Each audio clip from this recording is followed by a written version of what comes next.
Hey, everybody. Welcome to episode 145 of Is This Thing Working? The Texas Brief. Pretty interesting tweet on X yesterday, and it's by Christopher Rufo, and this is what he said. The video that goes with it. He goes, "This is where we are now. The Biden administration sent 2 FBI agents to intimidate a nurse who told the truth about the child sex change program at the Texas Children's Hospital. The regime is mobilizing to threaten and imprison anyone who opposes transgender medicine." Listen to the video. Hello? Hi. I'm looking for Vanessa Sivage. Okay. Yeah. Who are you? Cassie. I'll next time an FBI agent. Okay. This is Mr. McBride. Hey, I'm David McBride. Okay. Nice to meet you, sir. Let me do It's this. been a pleasant interaction. You're not in trouble nor is she. Okay. All right. Hi, how are you? She snuck up on you there. You want to see too? Are we interrupting dinner? I'm really sorry. That's all right. What's going on? Let me start at the beginning. So I'm sure you're aware of some of the things that have been going on at your work lately. With regards to, Yeah. So can we sit down for a minute? Let me do my song and dance. So that's what you hear. Let's give you some context on this. Okay, so some years ago, this is from the City Journals where I'm getting my information. Vanessa Sivage thought she had made it, having just accepted a position as an RN at Texas Children's Hospital. She had wanted to be a nurse since high school and felt a sense of joy in helping children. But her feelings toward Texas Children's didn't last. Beginning in 21, Sivage saw a dramatic rise in the number of transgender children treated at the hospital. These patients struggled with various problems: depression, anxiety, addiction, suicide, physical abuse, and discomfort with puberty. But rather than deal with these underlying psychological conditions, Sivage says doctors at the hospital would diagnose them with gender dysphoria and assign them to a regimen of gender-affirming care. This practice made Sivage recoil. In the cardiac clinic, she said, we were taking sick kids and making them better. In the transgender clinic, it was the opposite. We were harming these kids. Then the following year, she got excited. She breathed a sigh of relief. Under the pressure from the state attorney general, Ken Paxton, Texas Children's CEO Mark Wallace said that he was shutting down the gender clinic. But it wasn't true. Mere days later, it had secretly reopened for business. And business was booming. Doctors, including Roberts, Paul, and Christy Raylon, were managing dozens of pediatric sex change cases, performing surgeries, blocking puberty, implanting hormone devices, and making specialty referrals. They were motivated not only by ideology, but by hope for prestige. They were saviors of the oppressed, the vanguard of gender medicine. It goes on to say that Sivage soon had seen enough. She says, I work very closely with this provider, Dr. Richard Roberts. I've been in the room with him when he speaks with these patients. Dr. Roberts is encouraging of their transition and will essentially do whatever he can to make sure that they're happy, at least externally happy, because I'm absolutely certain that they are not internally happy. He is very accommodating. He does whatever they want. Essentially, there is no critical analysis of the process. So what happened was she sees all of this go down, okay, and she blows the whistle on them. Because what they were doing after the law was passed that you could not perform any gender-affirming care or gender surgeries on these kids, after that was already taken care of, then what you've got is them continuing to do this, falsify the Medicare and Medicaid records, and continue to perform these surgeries. And she knew it, and she blew the whistle on them too. She did. And, she also says that when parents objected, the doctors bulldozed them, she claims. Some families, she believed, feared that the hospital would call Child Protective Services if they dissented. This right here is very important, folks, because they don't care what the parents have to say at all. And you're right.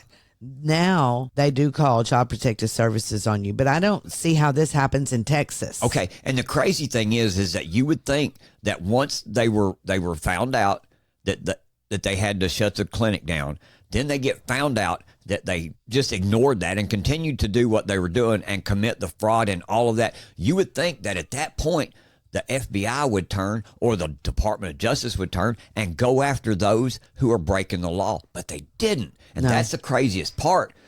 The journalist goes on to say that then, 2 months after they spoke with her for that story, Sivage called them in a panic. The FBI had sent 2 special agents, Paul Nixon and David McBride, to her home. The agents knocked on the door, asked her about some of the things that had been going on at her work lately, and then they asked to enter her home. She was terrified, and City Journal reached out to the FBI. They declined comment. These agents told Sivage that she was a person of interest in an investigation targeting the whistleblower who had exposed the child sex change program. They told her that the whistleblower had broken federal privacy laws. They threatened me, Sivage said. They promised they would make life difficult for me if I was trying to protect the leaker. Then they said I was not safe at work and claimed that if someone in my workplace had given my name to the FBI, the authorities, the FBI, the hospital would later, as Sivage would later discover, federal prosecutors were all circling the story. Both the DOJ and the hospital leadership were ideologically committed to transgender medicine. They had been embarrassed by the investigation and exposed their actions and were looking for revenge. This is from the AP. A Texas doctor who calls himself a whistleblower on transgender care for minors is accused of illegally obtaining private information on patients from the nation's largest pediatric hospital who were not under his care. This is coming from the Texas Children's Hospital is what they're talking about. Yep. Federal prosecutors said Dr. Ethan Heim, a 34-year-old surgeon, snatched the information and shared it with a conservative activist with intent to cause malicious harm to Texas Children's Hospital in Houston. Heim pleaded not guilty Monday in federal court to 4 counts of wrongfully obtaining individually identifiable health information. And Heim, who is a Dallas surgeon, previously had done some work at Texas Children's Hospital as part of his residency.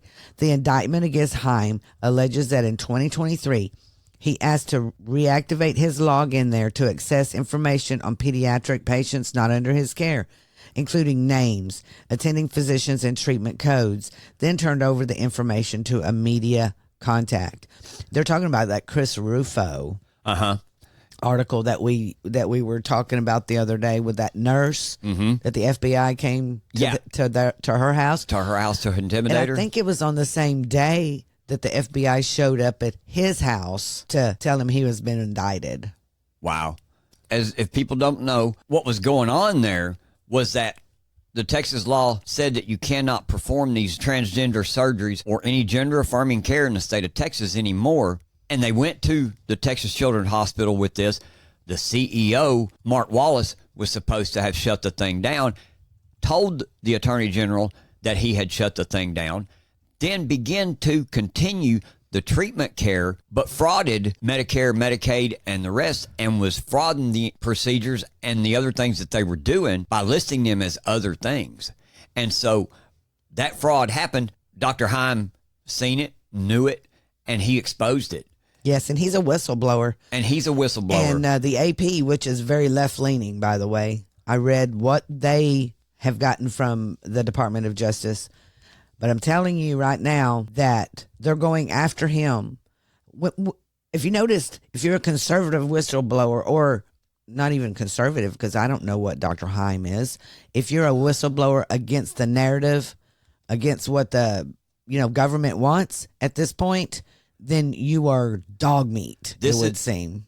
Well, and that's the point with this is he didn't come out to speak out on some conservative view. No. He didn't come out to blow the whistle and spout conservative values or none of that. What he done was come out and blew the whistle on fraud that was being committed by Texas Children's Hospital, and the institution goes after him for that. That's right. This is crazy. It is crazy. Well, listen to him. He was on a War Room with Steve Bannon yesterday talking about this. And if anybody can help this hero whistleblower, please go to givesendgo.com/Texas_whistleblower and help him out. But listen to him on War Room talking to Steve Bannon. Yeah, this is just a portion of their interview from yesterday. American hero whistleblower Dr. Heim. Sir, you're a whistleblower, and the next thing I know, I think I'm reading stories, is the FBI coming, arresting you, kicking it. What is going on? You're an American hero. trying to stand up for children and for families. And the next thing I know, I think the FBI is coming after you. Can you please tell our audience what you have done and why are the authorities coming after you? Yeah, who thought we would be in a position where we even be talking about this? But I was the anonymous whistleblower in a story released by Christopher Rufo, May 16th, 2023. And it had revealed that the largest children's hospital in the world was lying about a program that was manipulating, mutilating, and sterilizing vulnerable young children. They said they shut this program down, but because I worked there, I knew that they did not. They had continued it and expanded it. I had to do something about it. The story was released. Within 24 hours, the conduct we exposed was voted to become illegal. But now, just last week on Tuesday morning, 3 heavily armed U.S. Marshals came to my front door to inform me that I was being indicted by the United States Department of Justice for 4 federal felonies, face up to 10 years in prison, for fulfilling my oath as a doctor, for protecting these children, for standing up to this dominant political ideology. And we're going to take this to trial. If anyone wants to help us, we need it. We can't do it alone. It's givesendgo.com/Texas_whistleblower. I'm just a regular guy living in a small town. It's just me and my wife, and we have our first daughter on the way. And they're trying to take that away from me. You know, I might miss a birth of my first daughter. Yeah. So yeah, this is heartbreaking. Well, and the scary thing about it is, here you see corruption and fraud being done by an institution. Once again. And somebody sees this, goes, hey, this ain't right. This what you're doing is illegal. I've got to tell somebody about it. You should be protected when you're a whistleblower from having the damn institution rain down on you and come at you with a bunch of different crimes. You know, in not upside down world, just like what he's talking about, he should be lauded as a hero, and he is in my eyes. He's as big a hero as anybody right now, because this institution, Texas Children's Hospital, regardless of who it is, whether it's them, whether it's another hospital, whether it's some outpatient thing, whatever, regardless, it's an institution that was committing corruption and got exposed, and instead of them facing their own damn consequences for it, they turn it around, flip it on its head, and go after the people that are doing the right damn thing. Man, this pisses me off. You know what this does also? This stops people from being whistleblowers. Yes, it does. You know, I mean, look at the FBI whistleblowers that came out, and then all of a sudden they're like, you know, talking about FBI is great and all this. You know, they're defending the FBI, even though the FBI went after them because they were... They were whistleblowers. I mean, this is out of control. Is this thing working? Rise up.